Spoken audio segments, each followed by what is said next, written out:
मैं सरताज आलम, खबर 7 से। हम लोग उत्तराखंड के हल्द्वानी में अक्सर इंसानों की बीमारी हम आपको लाइव दिखाते हैं, लेकिन आज हम बात करेंगे हल्द्वानी के साउथ जोलासाल फॉरेस्ट रेंज में तेंदुए की मौत हो गई थी और लालकुआ के डॉली फॉरेस्ट रेंज में बाघ की मौत हो गई थी। इसके बाद सैंपल भेजा जाता है IVRI, वहाँ से जांच पता लगा कि वो संक्रमण कुत्तों से होता हुआ उन तक पहुँचा है। मामला बेहद गंभीर है। इस पूरी स्टोरी को जानते हैं कि आखिर किस तरह की गाइडलाइन जारी हुई हैं और अब पशुपालन विभाग से लेकर फॉरेस्ट तक अब इनको आगे क्या करना है। और आप अगर अपने घर में कुछ भी ऐसा पालते हैं जिससे कि बीमारी आप तक पहुंच जाती है या आपके घर तक पहुंच सकती है, इस पर भी आपसे बात करेंगे। कुत्तों में वायरस से होने वाली कैनाइन डिस्टेंपर बीमारी का संक्रमण जंगली जानवरों तक पहुंच गया है। हल्द्वानी के साउथ जोलासाल फॉरेस्ट रेंज में तेंदुआ और लालकुआ के डॉली फॉरेस्ट रेंज में बाघ की मौत पर IVRI भेजे गए सैंपल की जांच में इस संक्रमण की पुष्टि हुई है। आशंका जताई जा रही है कि दोनों ने संक्रमित श्वान का शिकार किया होगा, जिससे वे संक्रमित हुए। हालांकि अभी मौत का कारण सामने नहीं आया है। IVRI ने इस संबंध में वन विभाग को गाइडलाइन जारी करने का सुझाव दिया है। फ़ोन पर हुई वार्ता के अनुसार IVRI के कैडरेट विभाग प्रभारी संयुक्त निदेशक डॉक्टर KP सिंह ने बताया कि 2 दिन पहले संस्थान के वन्य प्राणी उद्यान की ओर से जोलासाल रेंज में मृत पाए गए तेंदुआ और लालकुआ के डोली रेंज में बाघ की लार, मस्तिष्क, फेफड़े, आंत के सैंपल को जांच के लिए कैडरेट विभाग में भेजे गए थे।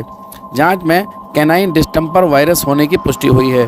रिपोर्ट वन्य प्राणी उद्यान को सौंपी गई है। पशुपालन विभाग उत्तराखंड के Kumaon division additional director doctor Uday Shankar ने बताया कि कैनाइन डिस्टेंपर बीमारी मूल रूप से श्वान वर्ग की बीमारी है, जिसमें वायरस की चपेट में आने से श्वानों में संक्रमण के चलते मस्तिष्क, आंखें, आंत, गुर्दे, त्वचा प्रभावित होते हैं। वहीं श्वान वर्गीय बीमारी बिल्ली वर्गीय जानवरों में आने का मुख्य कारण संक्रमित श्वान का मांस खाना होता है।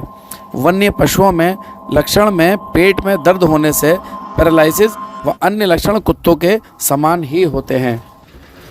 जो कैनाइन डिस्टेंपर बेसिकली ये जो है कुत्तों की बीमारी है और कुत्तों में होती है, और जो इसके श्वान प्रजाति के जो पशु हैं उसमें जो है इसके लिए टीकाकरण की व्यवस्था है, टीकाकरण है इसके लिए।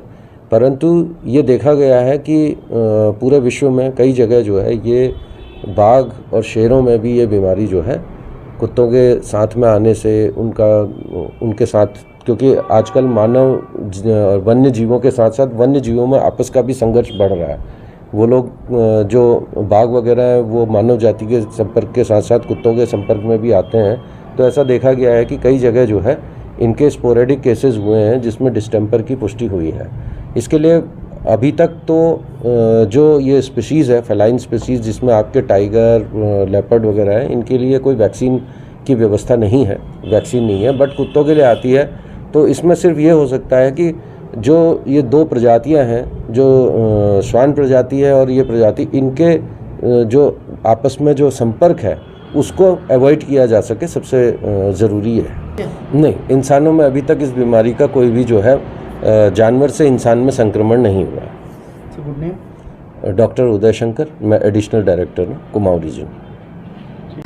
तो ये स्टोरी पूरी सुनने और देखने के बाद आप समझ ही गए होंगे कि आखिर जानवरों में कुत्तों से होती हुई बीमारी किस तरह से आगे बढ़ रही है। अगर आप भी अपने घर के अंदर कुछ ऐसा पालते हैं कि जो कुत्तों से होती हुई बीमारी वहाँ तक पहुँच सकती है, तो ये आपके लिए भी अब सावधानी की ज़रूरत है। इस पूरे मामले में आप ज्ञान हासिल करें, इल्म हासिल करें और पशुपालन विभाग में इस पूरे मामले में संपर्क आप ज़रूर करें। खबरों पर नज़र बनाए रखें, तभी इस सबसे बचाव हो सकता है। तो साथियों, आपको आज की हमारी ये लाइव कवरेज कैसी लगी बताना ना भूलें और इसमें लाइक, शेयर और कमेंट ज़रूर करें। साथियों, मैं चलता हूँ। मैं आपका दोस्त, आपका भाई, मैं सरताज आलम, खबर 7 हल्द्वानी।